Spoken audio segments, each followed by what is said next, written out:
दम के साथ आपके सामने होंगे। ढेर सारी जानकारियां आपको देने वाले हैं कंप्यूटर बाबा। तो चलिए देख लेते हैं कि कौन कौन से वो दिग्गज है जिनकी प्रतिष्ठा दांव पर लगी हुई है। ये आ गया भारत का मैप 2024 में किसका यहाँ पर ताज सजेगा, ये देखना महत्वपूर्ण रहेगा। लेकिन हम बात करेंगे राज्यों की और सबसे पहले मध्य प्रदेश की बात कर लेते हैं। मध्य प्रदेश में 230 सीटें हैं। शिवराज सिंह चौहान के लिए स्थिति क्या बनेगी, ये देखना महत्वपूर्ण रहेगा। कमलनाथ की ओर से बड़े बंदे की शुरुआत की गई है। उनकी ओर से कहा गया है बाकायदा हेल्पलाइन नंबर जारी करके कि हमारे जितने भी विधायक है, कहीं भी गड़बड़ी की कोई आशंका अगर मिले तो तुरंत इसके बारे में आप सूचित करें। सीट गणित जान लेते हैं यहाँ का और पिछले आंकड़े सबसे पहले आपके सामने रख देते हैं। मध्य प्रदेश की कुल 230 सीटों में से आप ये देख रहे हैं 2003 से लेकर 2023 तक की स्थिति क्या बनी रहने वाली है। कंप्यूटर बाबा इसके बारे में आपको जानकारी देंगे।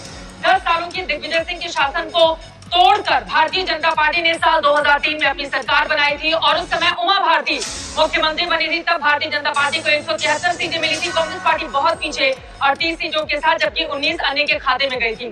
लेकिन उसके बाद बाबूलाल गौर बनते हैं 2004 में। 2005 में शिवराज सिंह चौहान को मुख्यमंत्री बनाया जाता है बीजेपी की ओर से और 2005 से लगातार आपको बताते चले कि शिवराज सिंह चौहान मुख्यमंत्री रहे।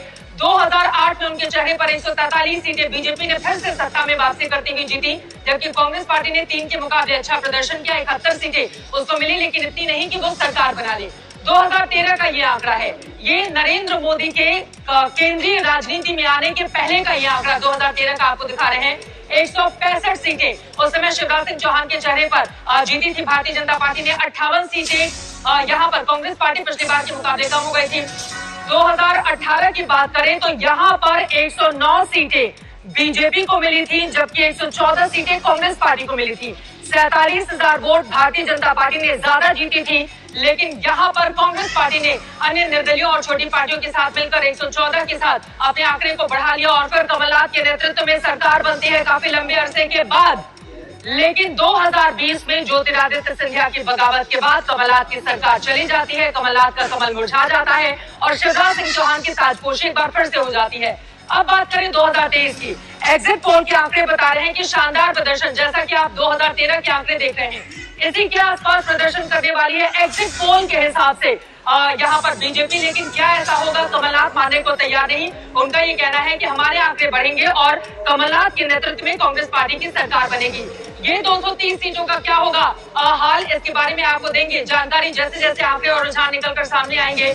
लेकिन यहाँ पर दिखा रहे हैं वो तमाम दिग्गज जिनकी प्रतिष्ठा दांव पर लगी हुई है। इनके जरिए आप समझिए, शिवराज सिंह चौहान बुधनी से चुनावी मैदान में है।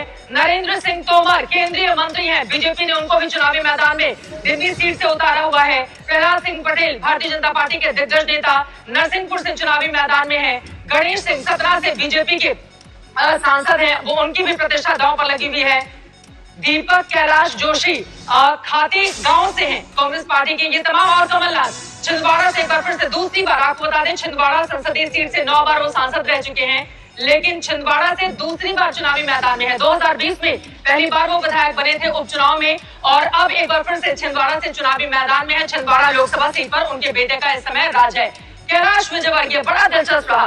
कैलाश विजयवर्गीय के वीडियो आए, उन्होंने कहा मैं चुनाव नहीं लड़ना चाहता था, लेकिन हमें तो भैया पार्टी ने उतार दिया है तो मजबूरी में चुनाव लड़ना पड़ा है। बड़े नेता है ये, वो तमाम खूब सुर्खियां बटोरी कैलाश विजयवर्गीय ने। और अभी भी जब बीजेपी प्रचंड तरीके से जीतती हुई दिखाई दे रही है तो यहाँ पर कैलाश विजयवर्गीय कहते हैं कि कौन बनेगा मुख्यमंत्री, आला कमान करेगा इसका फैसला।